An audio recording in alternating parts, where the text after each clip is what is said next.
Sport-specific training. Sounds fancy, right? You play baseball, so you swing a weighted bat in the gym. You're a quarterback, so you throw medicine balls mimicking passes. You're a basketball player, so you shoot with resistant bands strapped to your arms and ankles. Here's the harsh truth. If you're doing this stuff in the weight room, you're not becoming a better athlete. You're actually making yourself worse. You're training slower, wrecking mechanics, and wasting time. And by the way, this is episode 5 of our Debunking Workout Myths series, the finale, the big one. If you've been fooled by sport-specific gimmicks in the weight room, this is the video you can't afford to miss. Let's get into it. Here's where most people get it twisted. The weight room is not the field or the court. The weight room builds raw materials, strength, power, speed. Your sport practice is where you refine skill. Remember that. When you try to turn the gym into your sport, swinging bats, throwing balls, dribbling weighted basketballs, you're actually corrupting your motor patterns. The nervous system learns movement by repetition. If you rehearse a fake version of your sport under resistance, you're literally teaching your brain to move the wrong way. That's why so many athletes feel off after doing gimmicky sport lifts. The mechanics are clunky, timing is off, and performance doesn't transfer. So here's the real formula. Science plus what really works. Let's start off with strength training in the gym. Squats, presses, deadlifts, these build raw horsepower. Power training in the gym. Olympic lifts, jumps, sprints, medicine ball throws, these convert strength into explosiveness. Sports practice outside of the gym. Shooting, swinging, throwing, that's where skill mastery really happens. Mixing them up inside the gym, that's like trying to play the piano during deadlifts. You ruin both. If you made it this far, here's that secret sauce, the cherry on top. Now, advanced athletes can make the weight room feel more sport specific, but it's not about copying skills or pretending the gym is the court.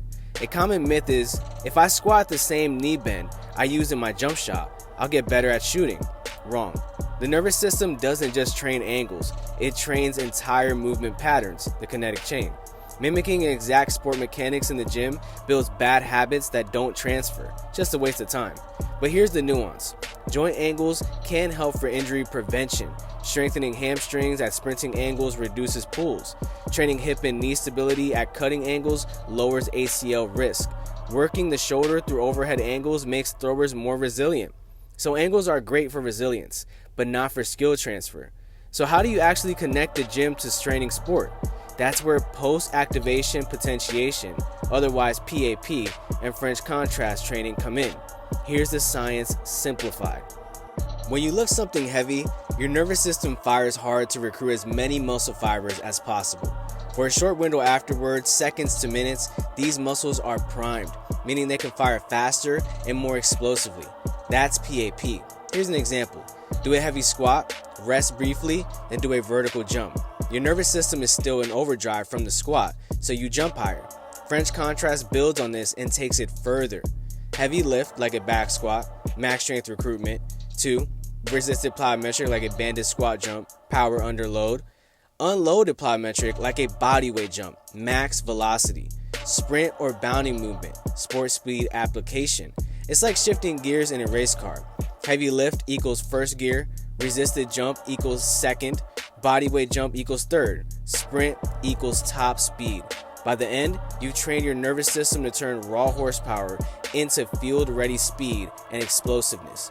That's the real sport-specific transfer, not gimmicks. Think of it this way. The weight room is the garage where you build the engine. The field or the court is the racetrack where you drive. Sport-specific training in the gym, that's like revving your car in neutral and pretending you're winning races. It looks busy, but you're going nowhere. And that wraps up our finale of our Debunking Workout Myths series. Thank you for tuning into episode 5. It's been awesome shutting down the nonsense with you. If you haven't seen the whole series, we've created a playlist with every episode. Go binge it so you're not stuck making the same mistakes most athletes are still making. And as always, if you like this, smash subscribe, drop a comment on which myth hit the hardest, and I'll see you in the next series. Keep working hard.